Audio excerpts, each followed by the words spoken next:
Welcome to Biblical Myths and Truths. Today's topic concerns the familiar phrase, "He who is without sin, let him cast the first stone."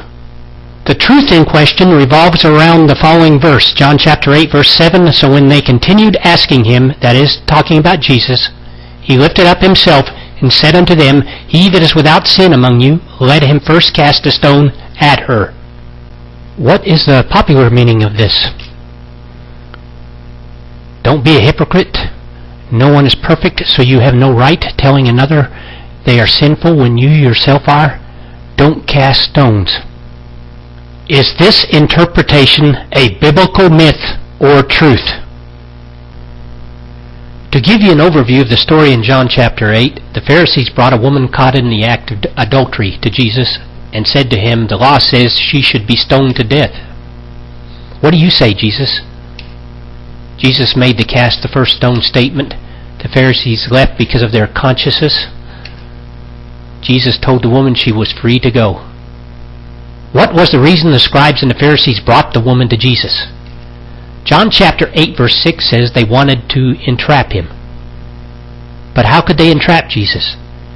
If he doesn't say she should be stoned to death, he could be accused of being a lawbreaker and thus a fraud. If he says they should stone her, he could be at risk with the Romans, and they were the only ones who could impose capital punishment. He could also appear as judgmental, just like the Pharisees, and thus nothing special. But what is this law that the Pharisees keep talking about? It's the law of Moses. But the Pharisees were using the law. So what does the law of Moses say?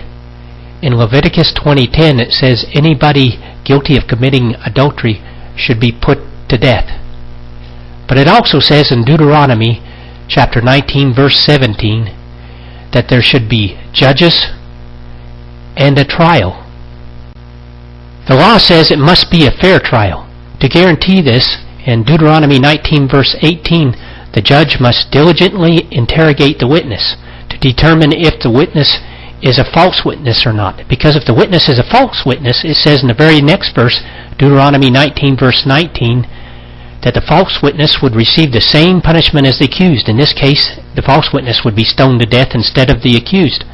And remember, as one of the 10 Commandments, in Exodus chapter 20 verse 16, it says, "Thou shalt not bear false witness against thy neighbor."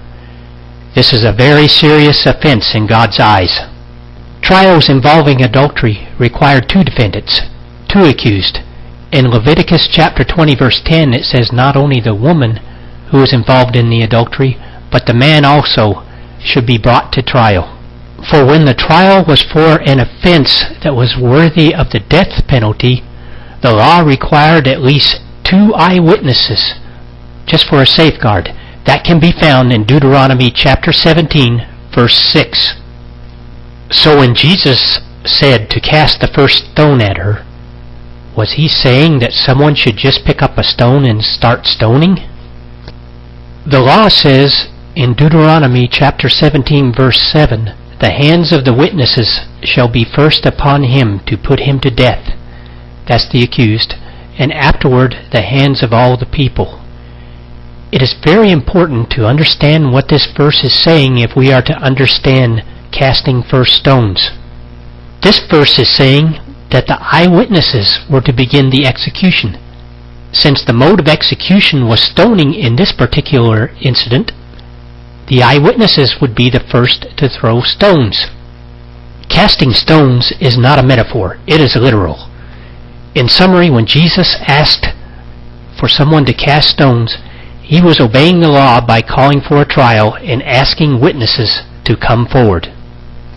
When Jesus asked for someone without sin to cast the first stone, was he asking for a sinless witness? Why would Jesus ask something that's impossible?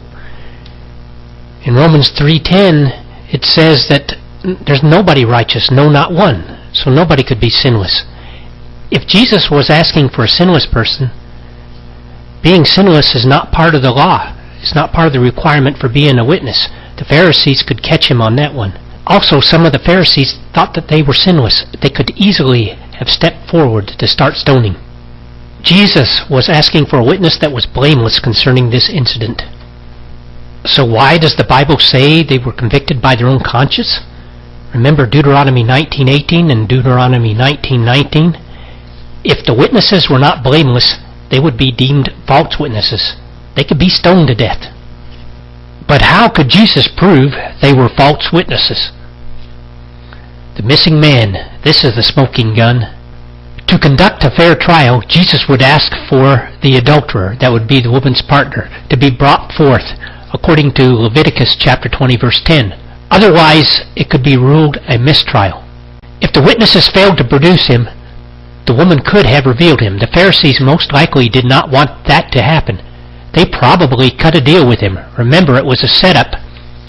Can't you just imagine the man watching anxiously nearby and then whispering to a Pharisee, "If I go down, you go down too." If one would hire a murderer to kill someone and then would testify against the hired killer, he would be convicted as much as the one who killed. The man could reveal that they were false witnesses and they would be endangered. Jesus had just caught them in their own trap. Nobody stepped forward as a witness. In fact, the Pharisees disappeared. The woman was left alone with Jesus. He asked her, "Where are your accusers?" She said, "There are none." Therefore, no witnesses. The trial is over. Jesus told the woman she could go. But why did Jesus not find her guilty? He knew she was guilty of committing adultery. The answer is found in Hosea 4:14, where God had said he would not punish the women for committing adultery because the men had committed adultery and it wasn't fair to punish just the women. Jesus was doing nothing new. He wanted to be fair. Therefore, the findings of this study heavily point to the conclusion that the popular meaning discussed, and that is, we don't have a right to speak out on sin because we all sin, is a biblical myth. So what is the big deal about believing the popular version? It cheapens sin. The Bible directs us to expose sin in Ephesians 5 verse 11 and also in 1 Timothy 5:20. This interpretation lends to a permissive society. If people don't see sin a problem, how are they going to repent? So what is the proper interpretation? Jesus cannot be trapped. He knows your hidden thoughts and sins. Jesus is a righteous and a fair judge. The Pharisees were just as guilty as the woman. If you misuse God's law, your plot will backfire. Jesus wants us, like the woman, to repent of sin.